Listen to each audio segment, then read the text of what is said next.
My name is Zainab Al-Harith. I'm 27 years old, and this is the story of how I died long before my heart ever stopped beating. How I lived inside a body that breathed, spoke, and smiled, yet carried a soul that felt buried under silence, fear, and expectations I never chose.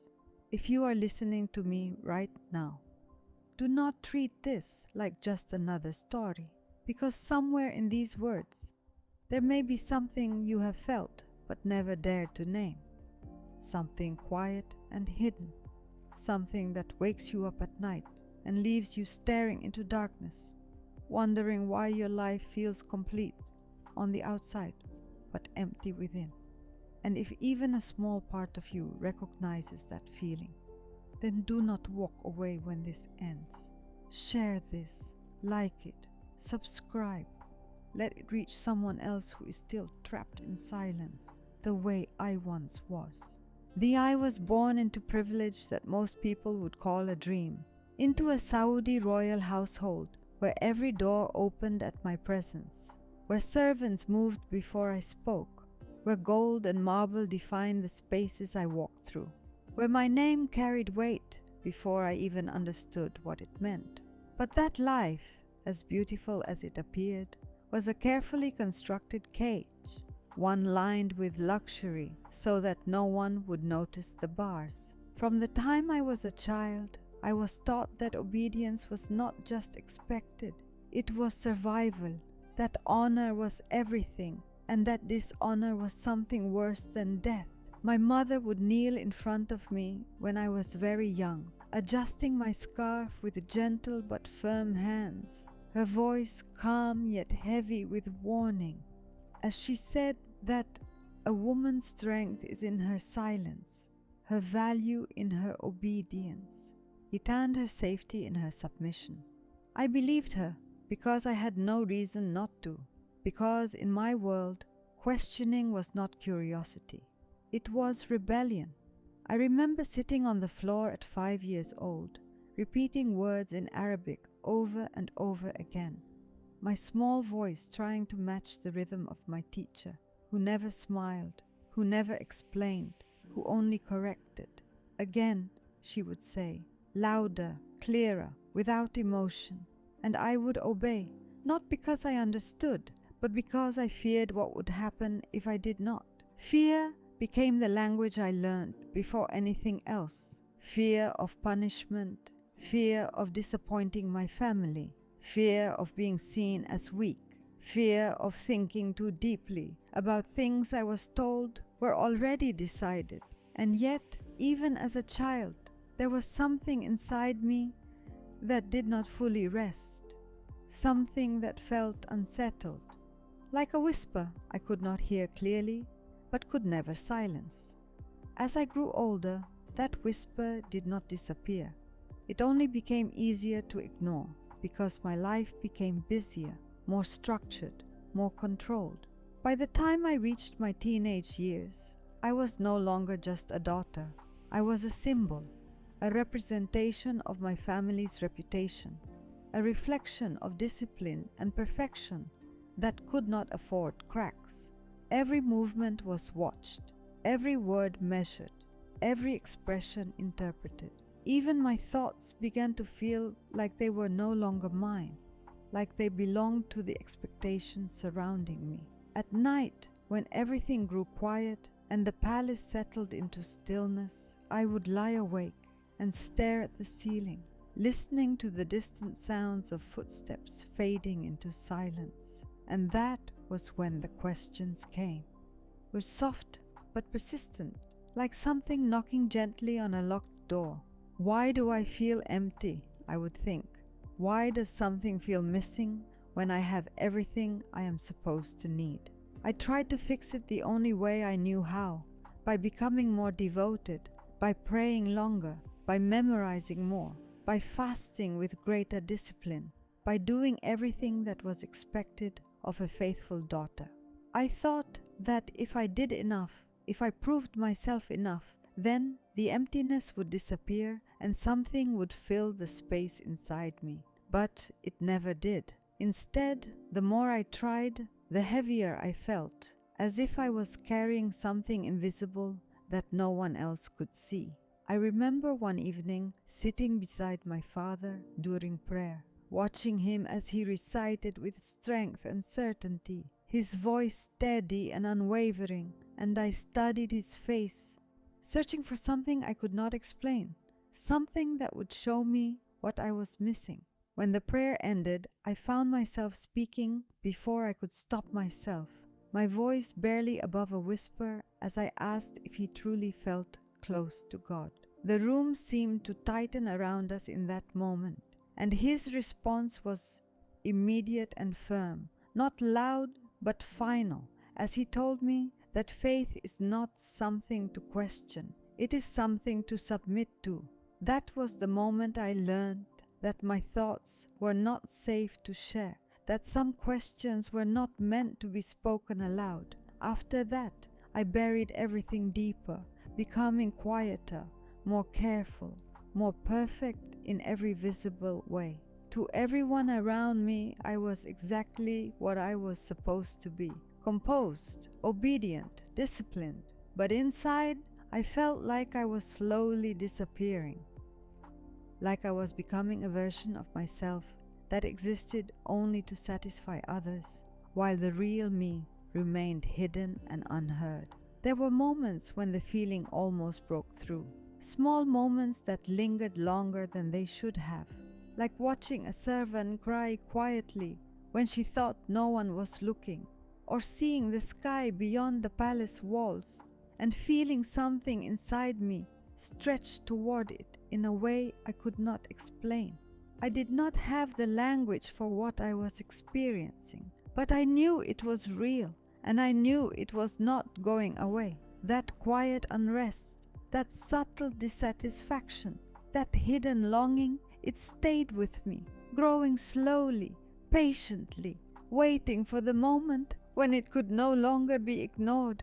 And I did not realize it then, but that feeling was not a flaw. It was not weakness.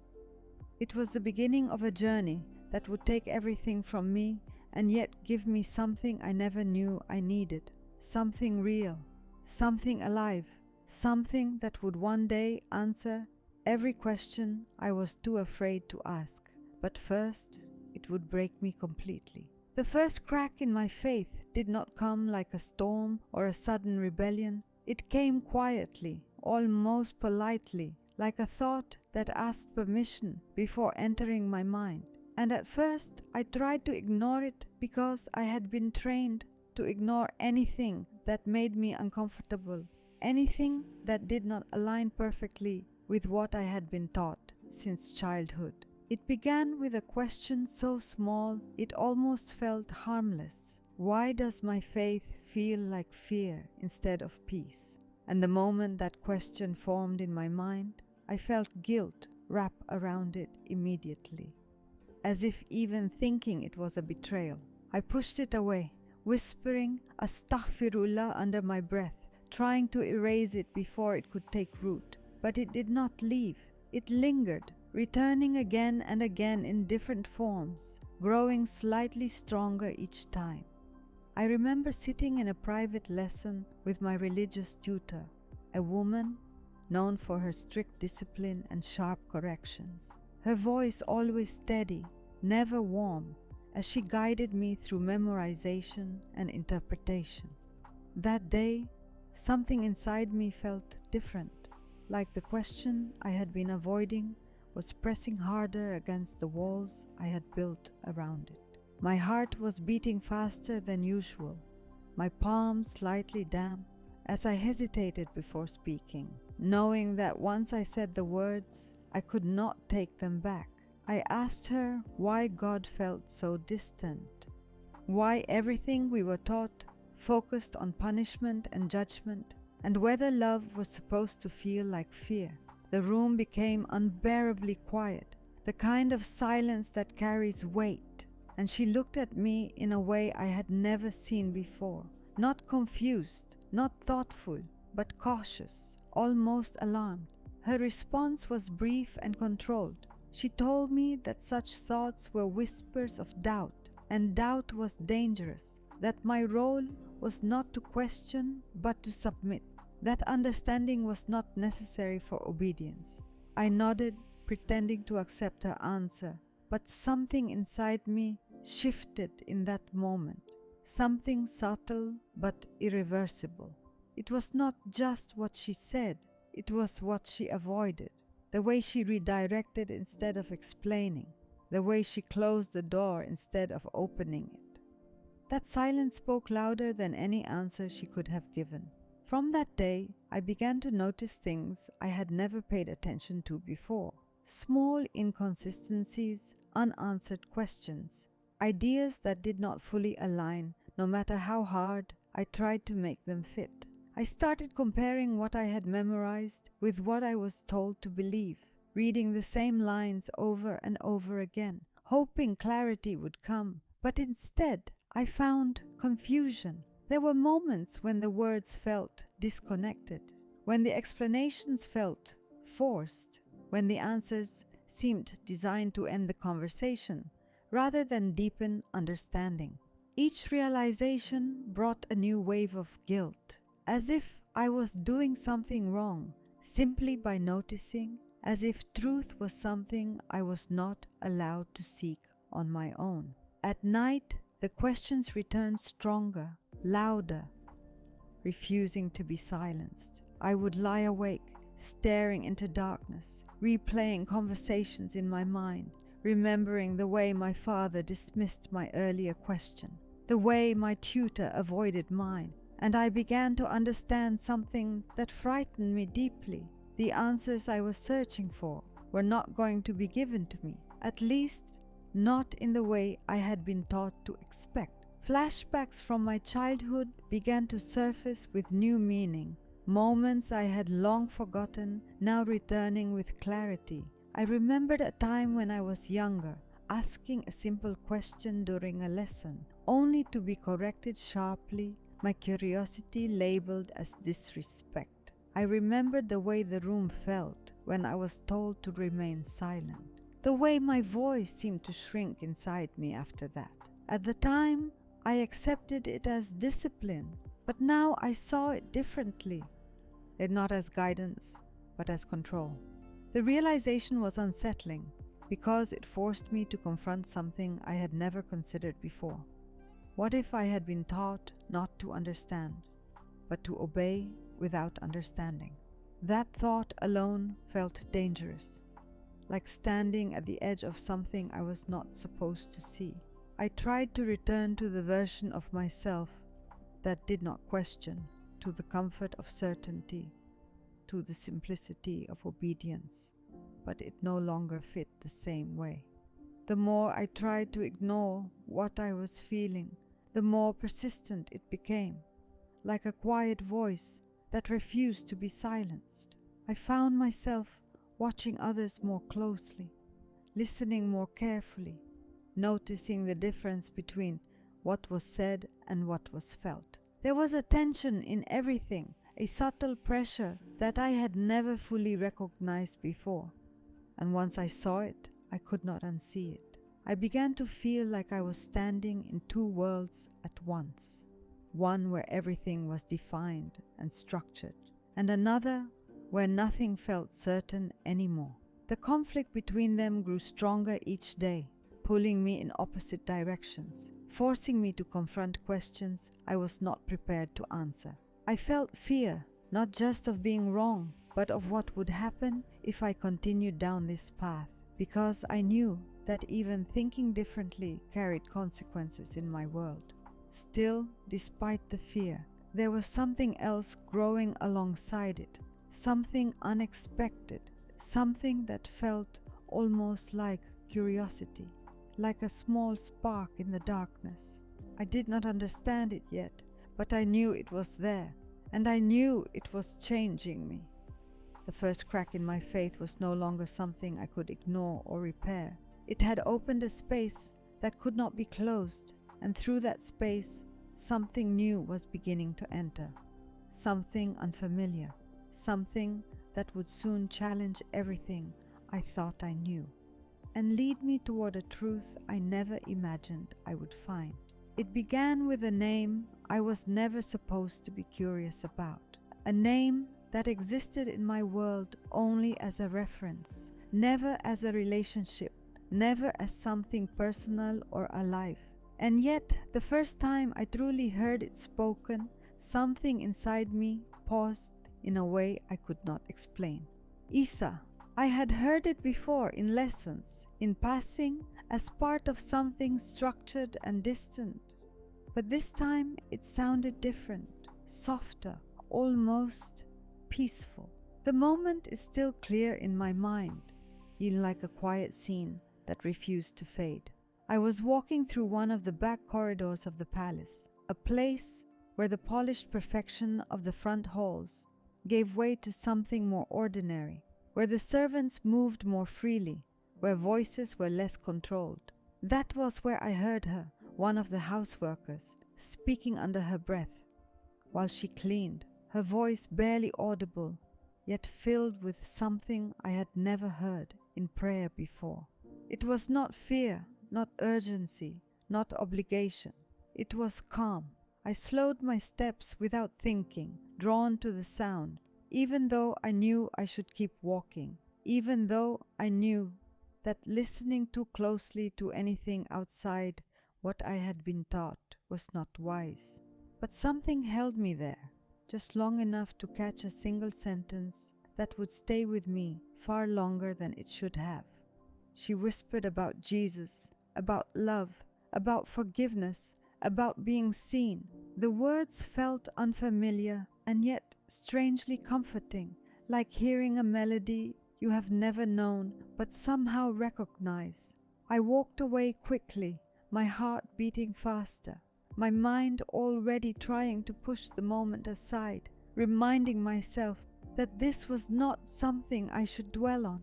But I could not forget it. That night, as I lay in bed staring at the ceiling, the name returned, quietly at first, then more insistently. Isa. I tried to dismiss it, to categorize it as irrelevant, as something outside my understanding, but the feeling attached to it was different from anything I had experienced before. It did not carry weight or pressure. It felt light. That difference alone disturbed me. I told myself it was nothing, just a passing thought. But the next day, and the day after that, it returned again, each time bringing with it a quiet curiosity I could no longer ignore.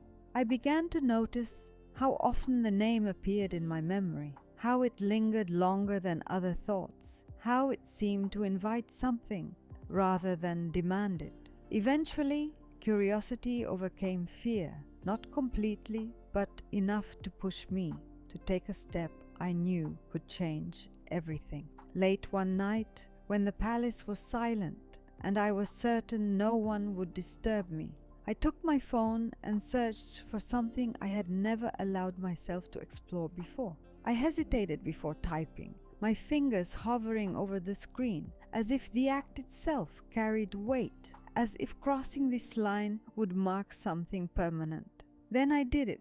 I searched for the Bible. Even writing the word felt strange, unfamiliar, like stepping into a space I had been warned about without ever understanding why. What I found was not what I expected. There was no immediate sense of danger, no overwhelming confusion. Instead, there was simplicity.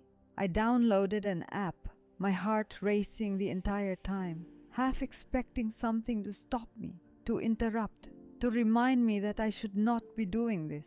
But nothing happened. The silence remained. I opened it slowly, almost cautiously, scrolling through pages filled with words that felt different from what I was used to reading. I did not know where to start, so I chose randomly, letting my eyes fall on a passage without intention. And then I read, "Come to me, all you who are weary and burdened, and I will give you rest." I stopped. I read it again and again. Something about those words felt personal in a way I had never experienced before, as if they were not written for a group or a system, but for me, directly in that moment. Weary, burdened.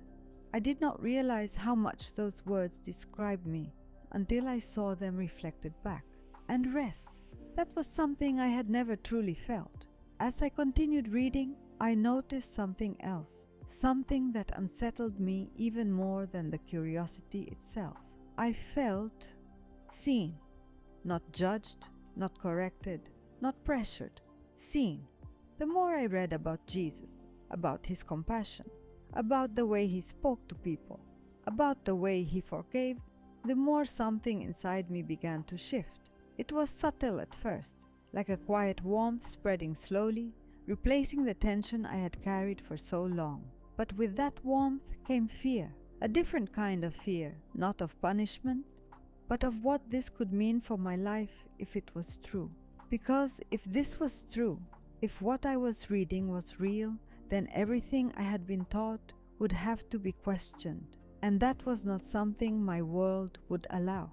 I began hiding my phone more carefully, checking my surroundings before opening the app, reading only in the quietest moments when I was sure I was alone.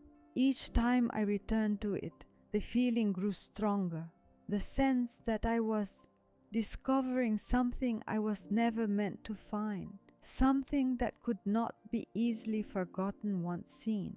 I found myself thinking about the servant's voice again, about the peace in her tone, about the difference between her quiet prayer and the structured recitations I had grown up with. That difference now made sense in a way it had not before. It was not just words. It was something deeper, something real, and yet, with every step I took toward understanding, I felt the weight of what it could cost me, pressing harder against my chest. I knew my family, I knew the expectations, I knew the consequences of stepping outside the boundaries that had been set for me since birth.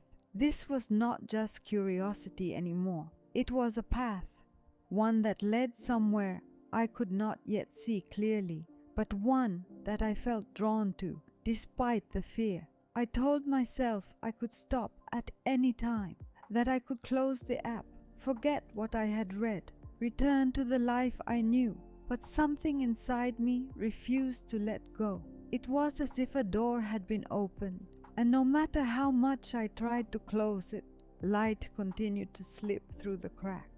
That was the moment I realized this was no longer just a passing curiosity. It was something deeper. It's something that would continue to grow whether I wanted it to or not. And I did not know it yet, but that quiet decision to keep reading, to keep seeking, would soon be discovered. And when it was, everything I feared would become real.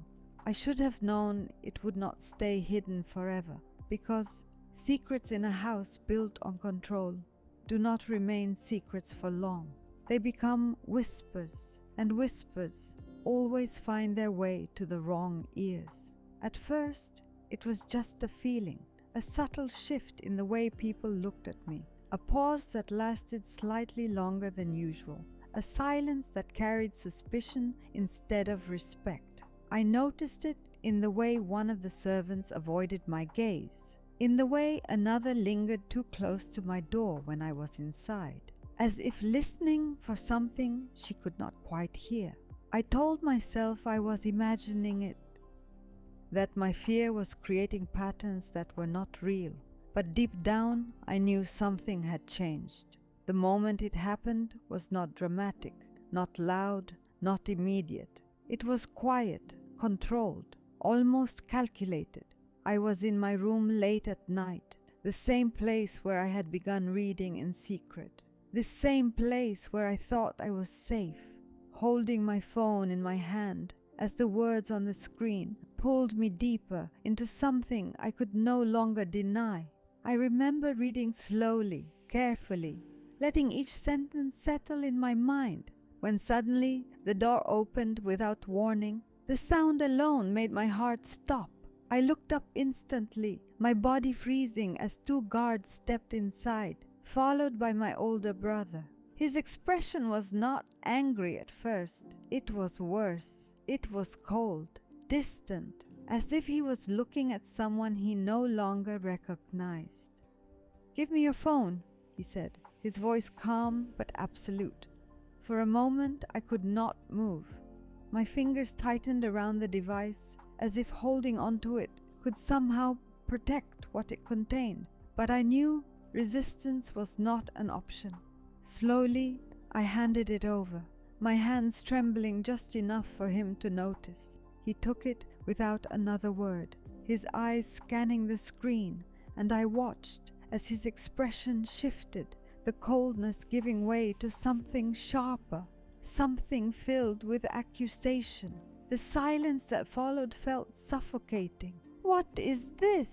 he asked, though his tone made it clear he already knew. I opened my mouth to speak, but no words came out. There was nothing I could say that would make this moment less real. He turned the screen toward one of the guards, who nodded slightly, confirming what had already been discovered.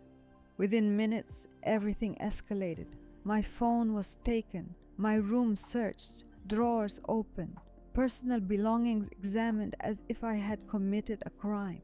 I stood in the center of it all, unable to stop it, unable to explain it, watching as my private world was dismantled piece by piece. That night, I was taken from my room and brought into a larger hall where my parents were waiting. The air felt heavier there, filled with tension and expectation. My mother's face was pale, her eyes searching mine, as if hoping to find a denial before I even spoke.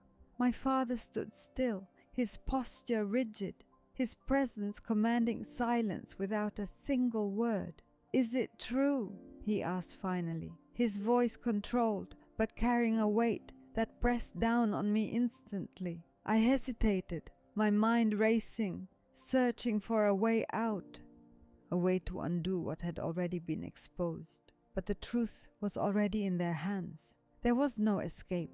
"I was just reading," I said quietly, my voice barely steady, knowing even as I spoke that it was not enough. "Reading what?" my brother interrupted, his tone sharper now.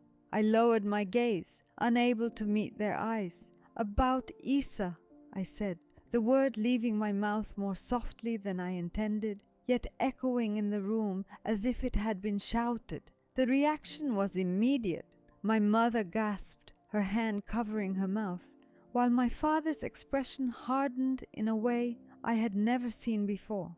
"You have been deceived," he said firmly. "This is not curiosity. This is corruption."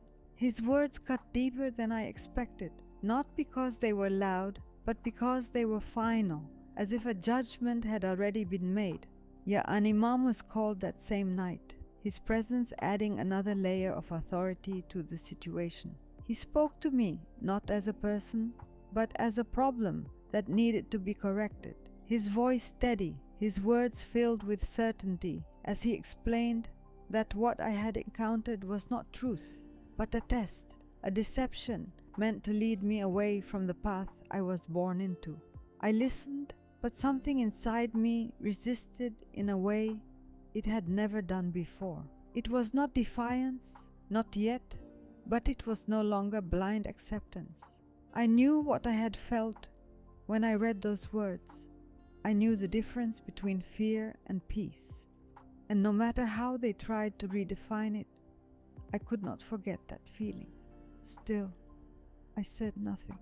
Silence had always been my protection, and in that moment, it felt like the only thing I had left. The interrogation continued, and the questions, layered with accusations, each one designed to pull me back into the role I had always played, the obedient daughter, the unquestioning believer. I answered carefully, choosing my words with precision, not because I wanted to deceive them, but because I knew the consequences of speaking too freely. As the night stretched on, it became clear that this was not something that would be resolved quickly. I was not just being questioned, I was being watched, evaluated, judged. My actions from that moment forward would determine everything. When it finally ended, I was not returned to my room as I had expected. Instead, I was taken to another part of the house, a place I had rarely seen, where the doors felt heavier, the walls closer, the air thicker. It was not a prison in the traditional sense, but it felt like one. The message was clear. I was no longer trusted. I was no longer free. As the door closed behind me, the sound echoed in a way that settled deep in my chest. I sat alone in that unfamiliar space, my thoughts racing, my heart still pounding from everything that had happened. Fear surrounded me, pressing in from every direction, reminding me of everything I stood to lose, everything that had already begun to slip away.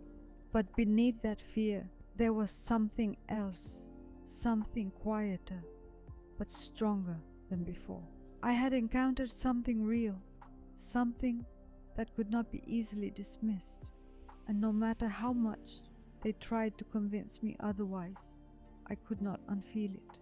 That truth now stood in direct opposition to everything I had been taught, and I knew, sitting there in that room, that this was only the beginning. The cost of what I had discovered had not yet fully revealed itself, but it was coming, and when it did, it would demand more from me than I ever thought I could give. The room they placed me in was not designed to look like a prison, but it functioned like one in every way that mattered. A space stripped of comfort, stripped of familiarity, stripped of anything that could remind me of who I used to be before everything began to unravel. The windows were covered.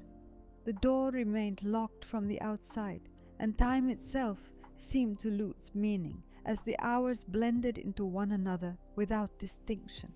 At first, I told myself this was temporary, that if I remained calm, if I said the right things, if I proved that I could return to what they expected, it would end. But deep inside, I already knew this was not something that would be resolved with simple obedience. This was something deeper, something they believed needed to be corrected at its core.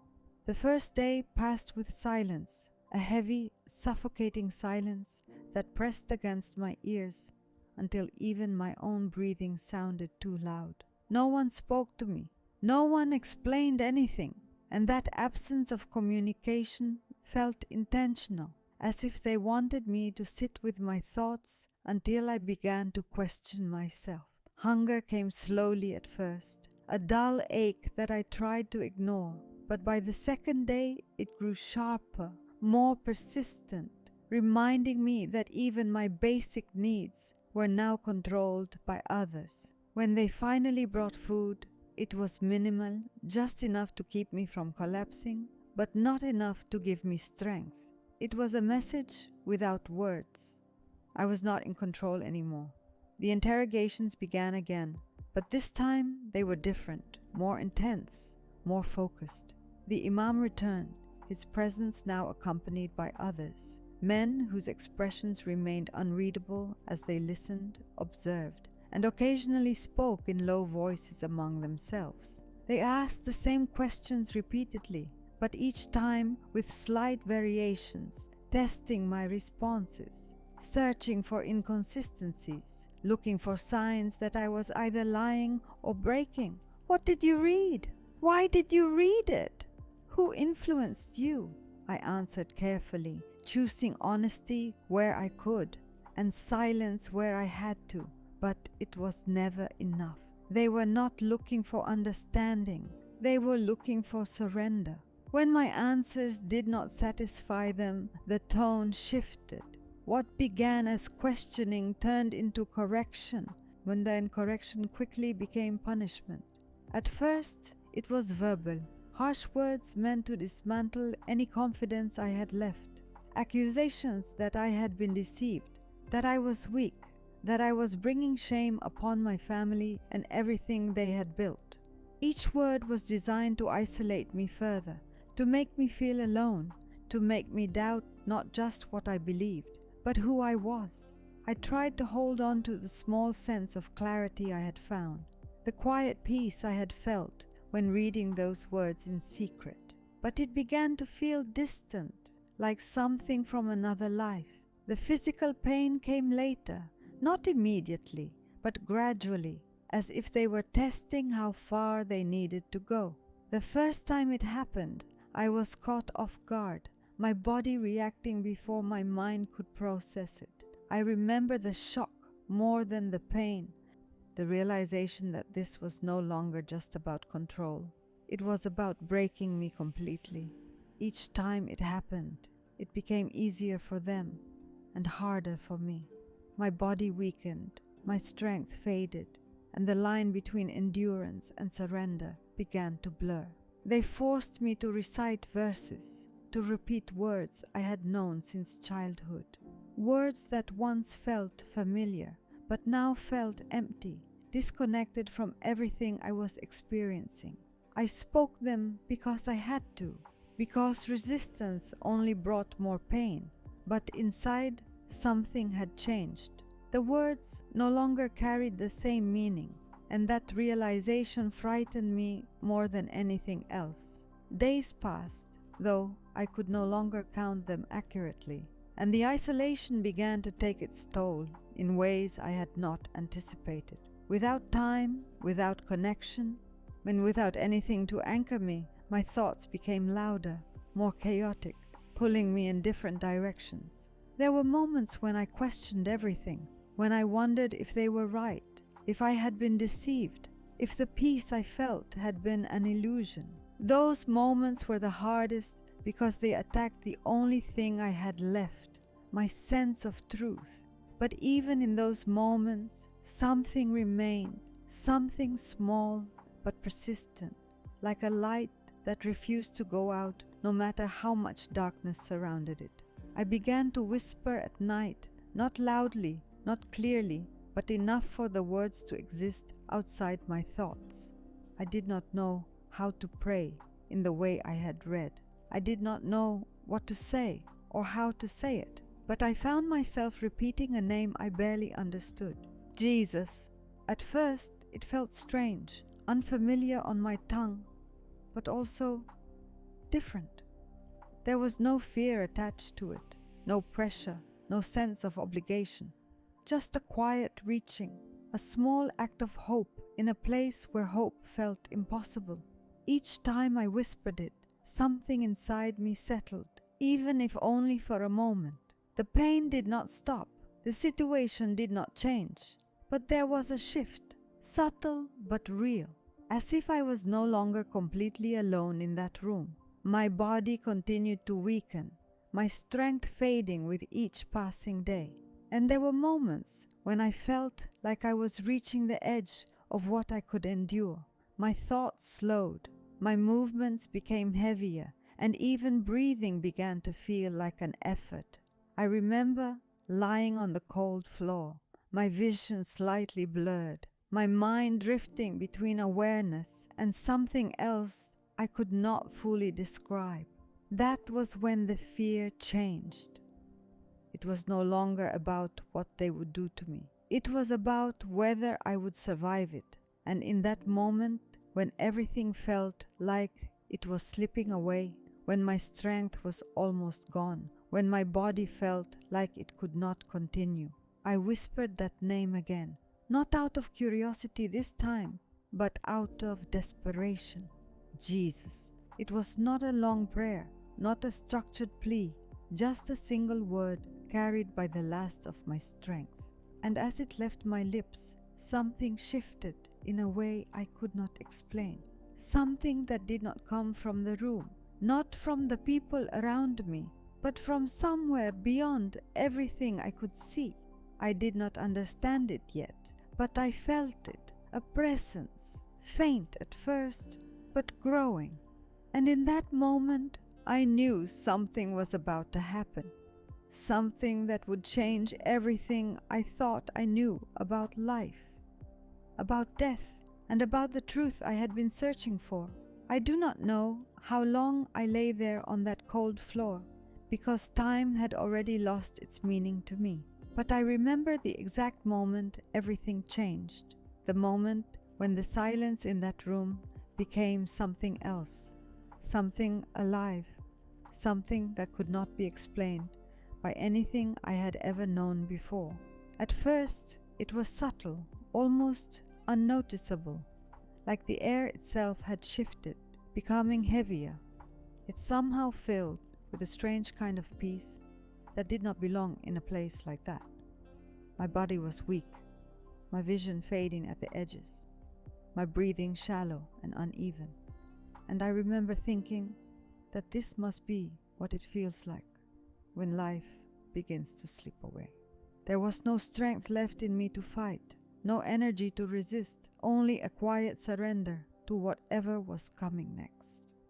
And then I felt it, not with my hands, not with my eyes, but somewhere deeper, a presence that entered the room without opening the door, without making a sound, yet filling every corner of that space in a way that was undeniable. I tried to move, to lift my head, but my body would not respond, so all I could do was remain there, aware, yet unable to act, as that presence grew stronger. The fear I expected to feel never came. Instead, there was something else, something I had never experienced before, a calm that settled over me like warmth, replacing the panic that had been building inside me moments earlier. Slowly, with effort that felt almost impossible, I managed to open my eyes fully, and that was when I saw him. He stood a short distance away, not as a shadow, not as something unclear or distant, but as a figure that felt more real than anything I had ever seen. He was dressed in white, simple yet radiant, not glowing in a way that hurt my eyes, but in a way that seemed to bring light into the room itself.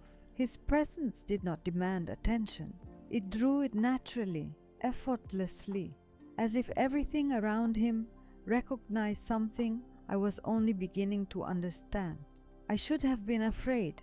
Every part of my life had taught me to fear the unknown, to question anything outside what I had been told was true. But in that moment, fear did not exist. All I felt was a deep, overwhelming sense of peace, the kind that silences every anxious thought, the kind that makes you feel safe without needing to ask why.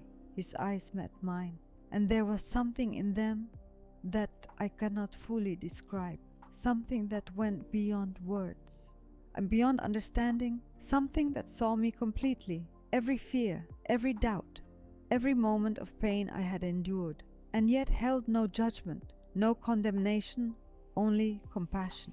It was in that moment that I knew, without anyone telling me, without any explanation, who he was.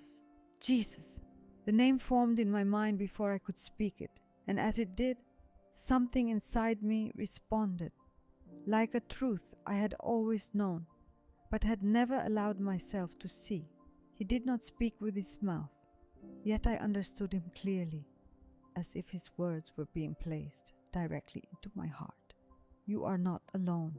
The message was simple, but it carried a weight that broke something open inside me. Tears began to form in my eyes, not from pain, but from relief, from the realization that everything I had felt, everything I had questioned, everything I had searched for, and had led me to this moment. I tried to move, to reach out, but my body was still too weak, so I remained where I was, watching as he stepped closer. With each step, the room seemed to change, the darkness losing its hold, the heaviness lifting in a way that felt impossible. When he reached me, he knelt down, bringing himself to my level, not towering above me, not distant or unreachable, but close, present, personal. His hand moved toward me, and when it touched my arm, I felt something I had never felt before, a warmth that was not just physical, but deeper, something that moved through me, reaching places I did not know could be touched. The pain that had filled my body began to fade, not slowly, not gradually, but completely, as if it had never been there at all. The weakness that had weighed me down lifted, replaced by a strength that did not come from my own body, but from something beyond it. I could feel it moving through me, restoring, renewing, bringing life back into places that had been empty. I closed my eyes for a moment, overwhelmed by the sensation, and when I opened them again, nothing had changed, and yet everything was different. He was still there, still looking at me with that same compassion, that same understanding, and in that moment I realized that this was not just healing of my body. It was something more, something deeper. You are mine. The words came again, not spoken, but known, and as they settled in my heart, I felt something shift in a way that could not be undone. The fear that had defined my life, the doubt that had followed me, the emptiness that had never been filled, all of it began to lose its hold. In its place was something new, something alive, something that felt like truth in a way I had never experienced before. I wanted to stay in that moment, to remain there in that presence, where everything felt right, where everything made sense. But slowly, I began to feel the edges of the world returning, the room coming back into focus, the weight of my body becoming real again. He did not move away immediately. He remained there, his hands still resting on me, as if allowing me to hold onto that moment for just a little longer. And then, just as quietly as he had appeared, he was gone. The room returned to what it had been, the walls, the floor, the silence. But something had changed in a way that could not be reversed. I was no longer the same person who had been lying there moments before. I took a breath, deeper than any I had taken in days, and for the first time, I felt something I had never truly known before: peace. When I opened my eyes again, I expected the pain to return, the weakness to crash back over me like a wave, the suffocating weight of that room to remind me that nothing had really changed, that what I had experienced was only a moment, something fleeting that would disappear as quickly as it came. But it didn't. The first thing I noticed was my breathing, steady, deep, effortless in a way it had not been for days, maybe longer. Then I moved my hands, slowly at first, expecting resistance, expecting the familiar ache, but there was none. I sat up, my body responding without hesitation, without strain, and I froze there for a moment, trying to understand what was happening. This was not gradual recovery. This was not the slow return of strength after suffering. This was something immediate, something complete. The bruises that had covered my arms were gone. The soreness that had settled into my bones had vanished, and even the heaviness in my chest, the one that had followed me for years, felt lifted in a way I could not fully explain. I looked around the room, the same walls, the same door, the same silence, and yet everything felt different because I was different. The memory of what had just happened was not fading. It was clear, sharp, more real than anything I had ever experienced. I knew what I had seen. I knew what I had felt, and no part of me questioned it. Jesus had been there, not as an idea, not as a story, but as a presence, as a reality that had stepped into my world and changed it completely. The thought alone should have terrified me, should have filled me with confusion or doubt, but instead it brought a calm certainty that settled deep within me. For the first time in my life, I did not feel like I was searching for something. I had found it, or rather, it had found me. Hours passed before anyone came. Though it could have been less, I had no way of knowing. When the door finally opened, the guard who stepped inside stopped immediately, his expression shifting as he looked at me sitting upright, alert, watching him. I could see the confusion in his eyes, the hesitation, as if what he was seeing did not match what he expected. "Stand up," he said after a moment, his voice uncertain. I did, without effort, without hesitation, and that only seemed to deepen his confusion. He stepped closer, and examining me as if searching for some hidden explanation, some sign that would make sense of what he was seeing. But there was none. I was simply restored. Within minutes, others were called, their presence filling the room again, voices low but urgent as they spoke among themselves, their attention fixed on me as if I had become something unfamiliar, something they could not categorize. My father arrived not long after, his expression controlled, but his eyes sharp with scrutiny. He looked at me carefully, taking in every detail, every movement, as if expecting to find a flaw, a weakness, something that would confirm that this was not real. "What happened?" he asked finally, his voice steady but carrying an edge I recognized. I held his gaze for a moment, something I would have never done before, not out of defiance, but because I no longer felt the same fear that once controlled me. "I was healed," I said simply. The words felt strange and yet completely true, and as they left my mouth, I saw the reaction ripple through the room. My father's expression tightened, my brother's jaw clenched, and the imam, who had been called again, stepped forward with a look that was no longer just authoritative but wary. "Healed by what?" the imam asked, his tone measured but cautious.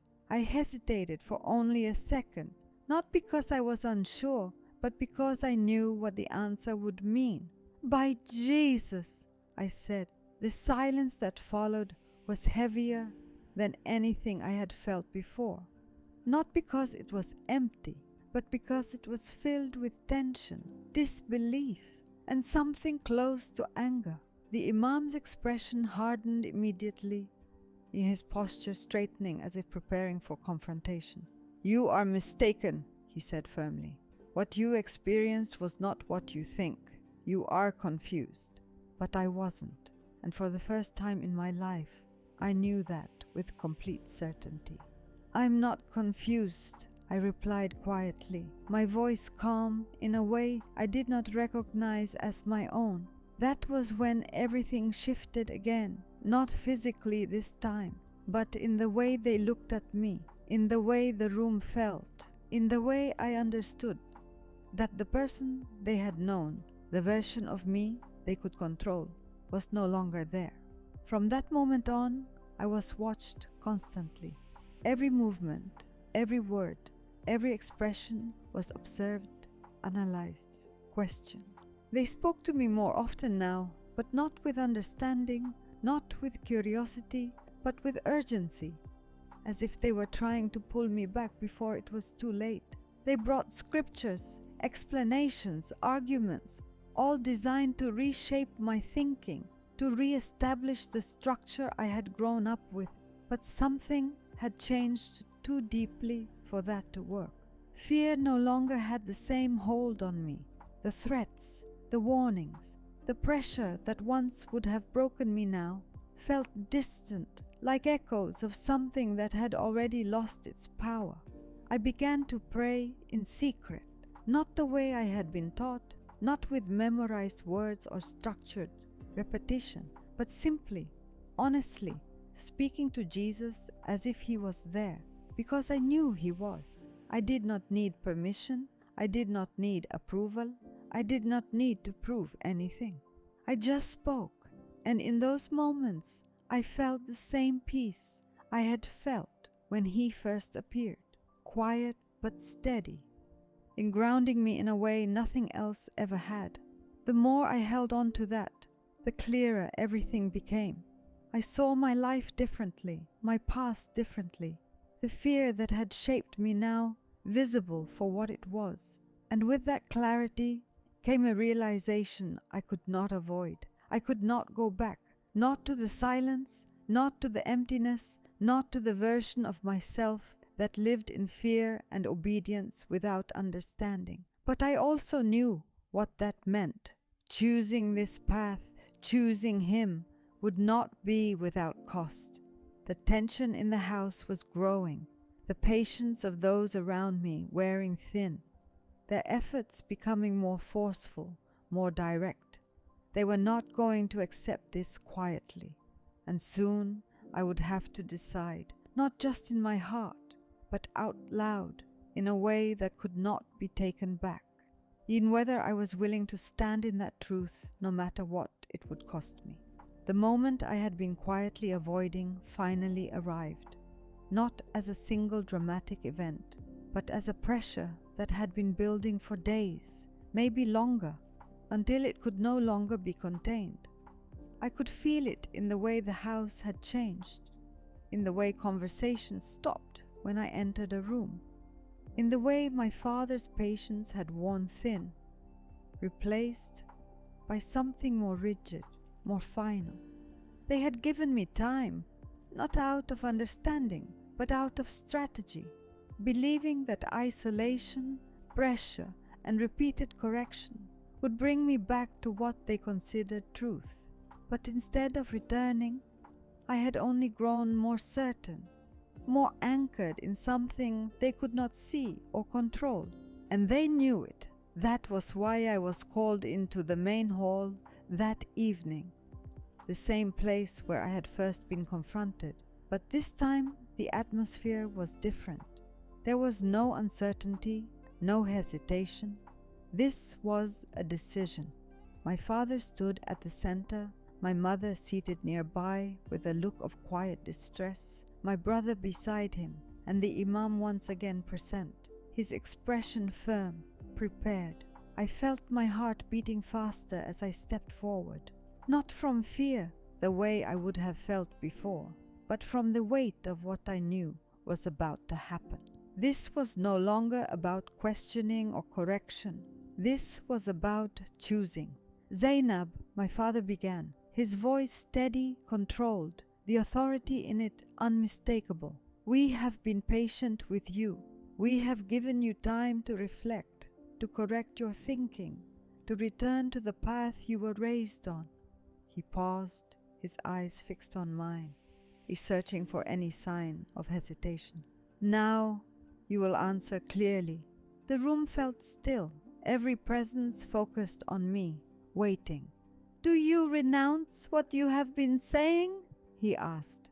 The question hung in the air, heavy, unavoidable. For a brief moment, everything inside me seemed to slow, my thoughts narrowing to that single point, that single decision. I knew what they wanted.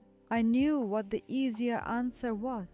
One word, and everything could return to what it had been, or at least appear to: safety, comfort, acceptance.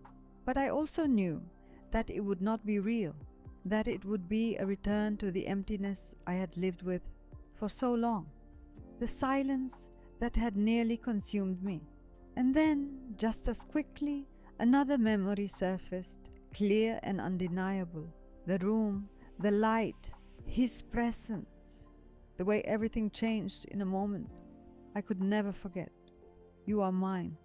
The words echoed in my mind, not as a memory, but as something still alive, still present. I took a breath, steadying myself, and when I spoke, my voice was quiet, but it did not shake. "No," I said. The reaction was immediate, not loud, not explosive, but sharp, like something breaking beneath the surface. My mother closed her eyes, her hand trembling slightly. My brother stepped forward as if to speak, but my father raised his hand, stopping him without looking away from me. "Then say it clearly," my father continued, his tone harder now, leaving no room for ambiguity. "What do you believe?" This was the moment, the line that could not be uncrossed. I felt the weight of everything I was about to lose pressing against me: my family, my home, my identity, and the life I had always known. For a brief second, the fear returned, not as overwhelming as before, but enough to remind me of the cost. And then I felt something else rise to meet it, something stronger, something steady, peace, not the absence of fear, but something greater than it. I believe in Jesus Christ, I said, the words clear, unmistakable, filling the silence in a way that could not be undone. The room shifted instantly. The Imam stepped forward, his expression firm, almost urgent now. "You do not understand what you are saying," he insisted. "You have been deceived. This is not truth. It is confusion. You must repent and return before it is too late." I looked at him, really looked at him, not with the automatic respect I had been taught, but with clarity, and for the first time I saw something I had never noticed before. Not certainty, not peace, but control. "I'm not confused," I said again, my voice steady. "I know what I experienced." My father's patience finally broke. "Enough," he said sharply, the word cutting through the room. "You will not bring this disgrace into this family." His voice was no longer controlled, the authority now edged with anger. "You will renounce this now, or you will leave." The ultimatum landed exactly as I knew it would.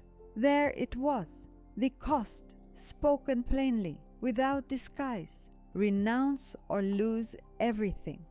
My breath caught slightly, not because I was unsure, but because the reality of it was now fully in front of me. This was not theoretical anymore. This was real.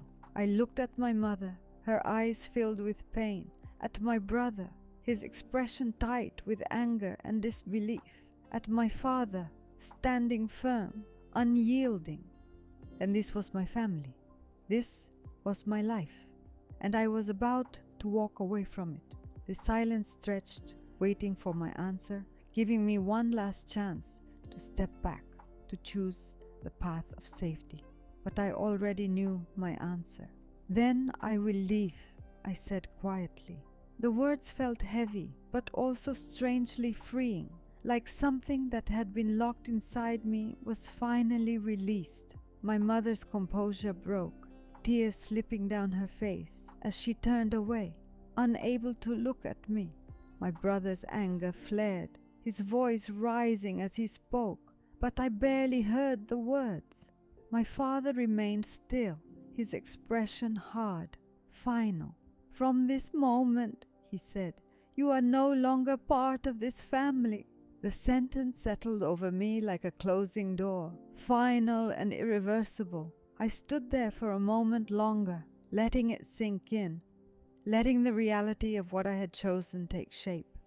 I felt the loss, the weight of it pressing against me, but beneath it, something else remained, something unshaken. I turned without another word, walking away from the only life I had ever known, each step carrying me further from everything familiar, everything expected, everything safe. And yet, for the first time, I did not feel trapped. I did not feel empty. I felt free. I did not leave the palace the way I once imagined I would, in childhood dreams of escape.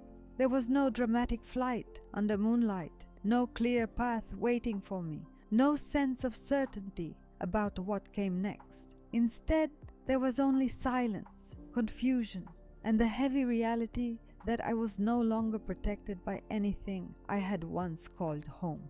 After that final declaration, everything moved quickly but strangely disconnected, as if I was watching my life continue from a distance. Doors opened, then closed behind me.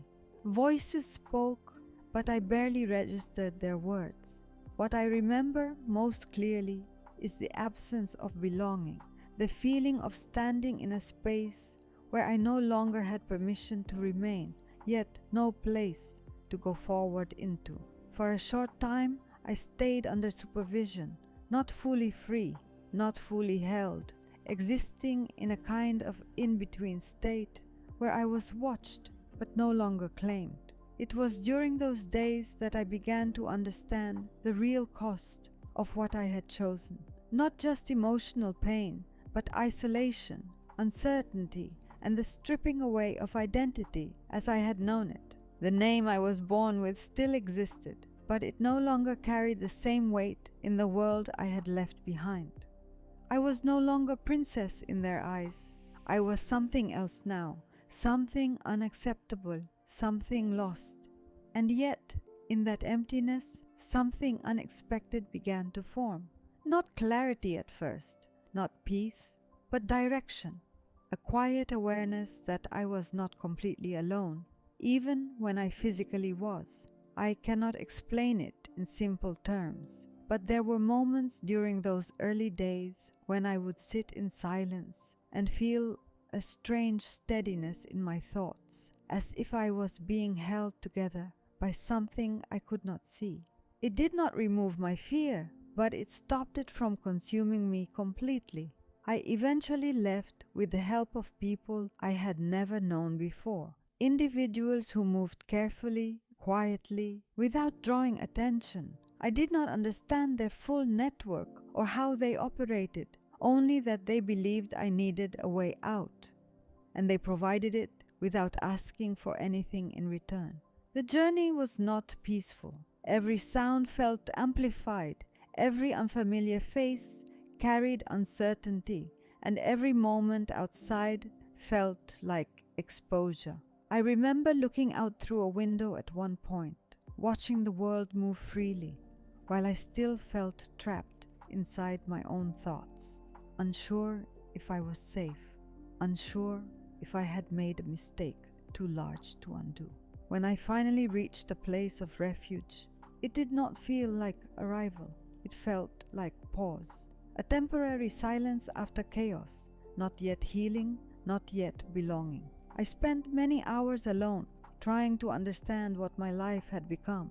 I had lost my family, my status, my certainty, and in many ways, my past itself. I did not yet have language for what I was becoming, only fragments of understanding that came in quiet moments. It was during one of those nights, when everything was still, that I opened the Bible again, not because I fully understood it, but because it was the only thing that felt consistent in a world that had changed beyond recognition. I read slowly, sometimes the same lines over and over, not searching for answers, but for grounding. And in those words, I found something I did not expect. Not arguments, not explanations, but invitation. A sense that I was not being pushed away, but drawn in. Come to me, all who are weary. I stopped there, unable to continue immediately, because those words felt like they were speaking directly into everything I could not express. Weary, that was exactly what I was. Not just physically exhausted, but emotionally stripped, mentally scattered, spiritually uncertain. I began to pray, though I did not know how prayer was supposed to sound anymore.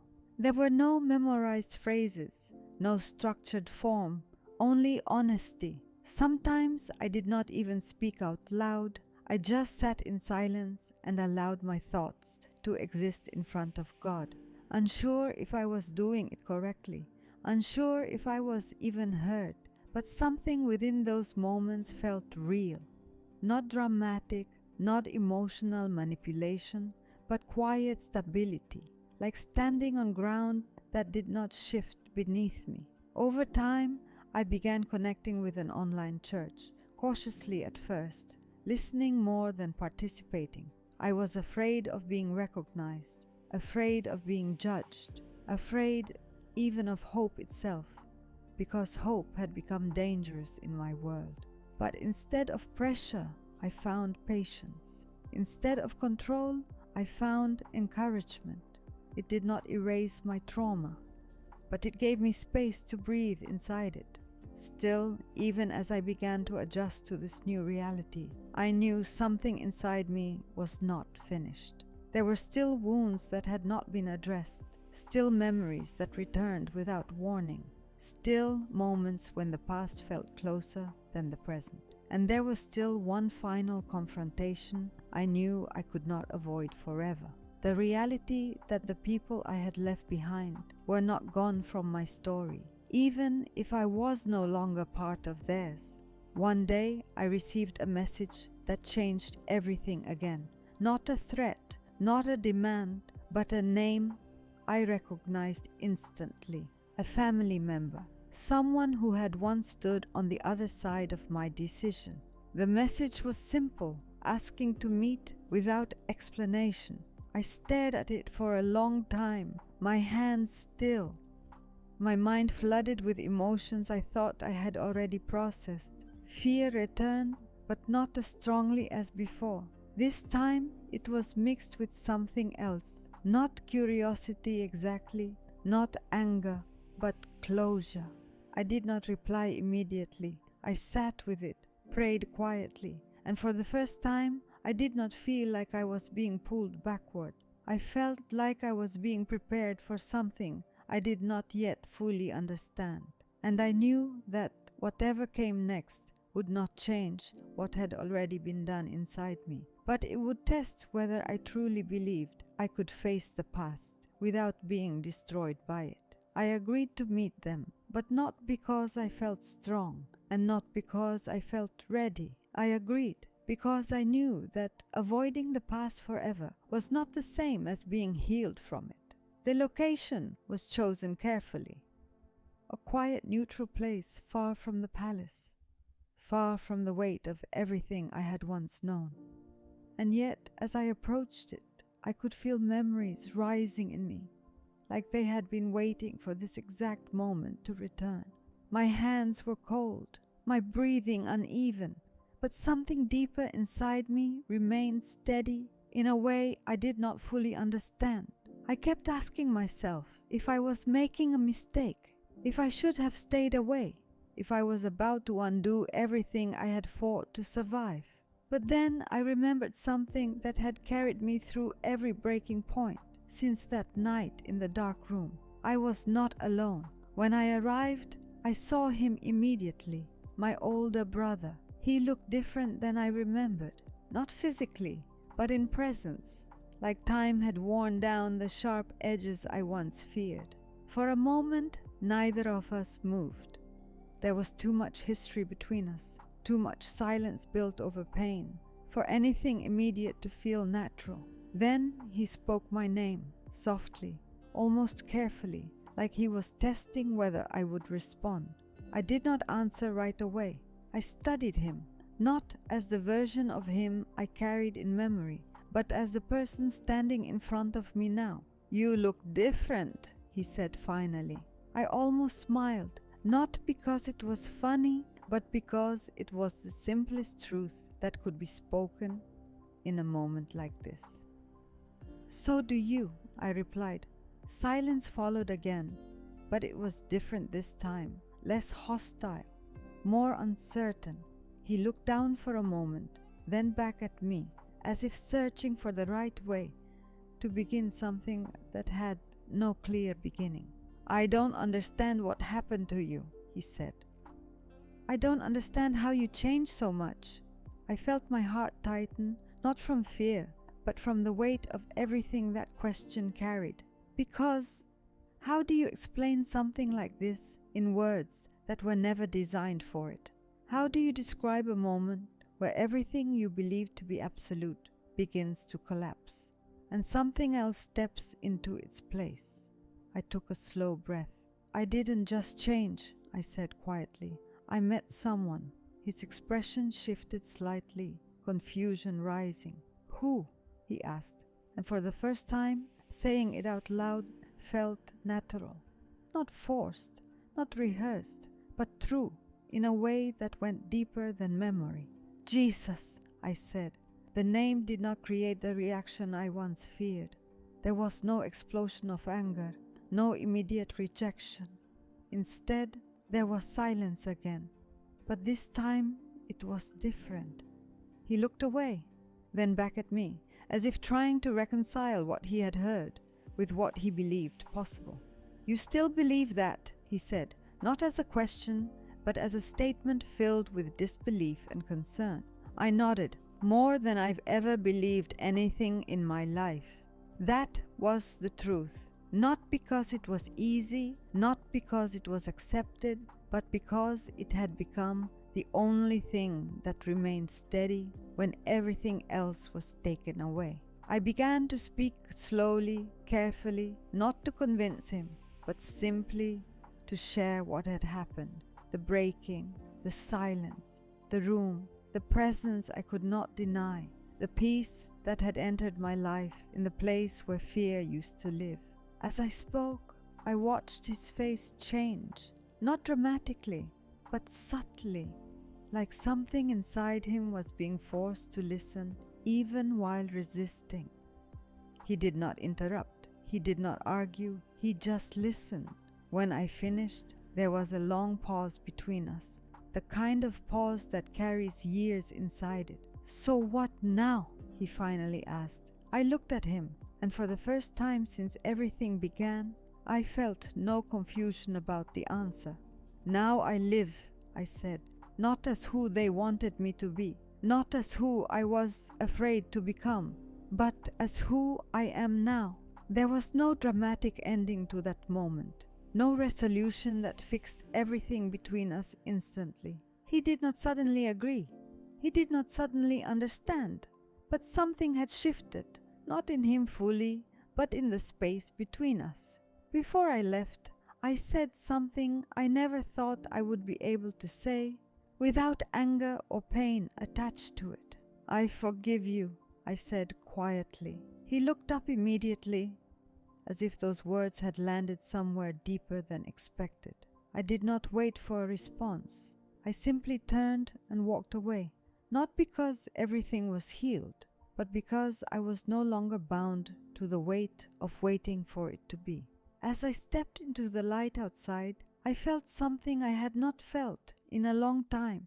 Not escape, not victory, but peace.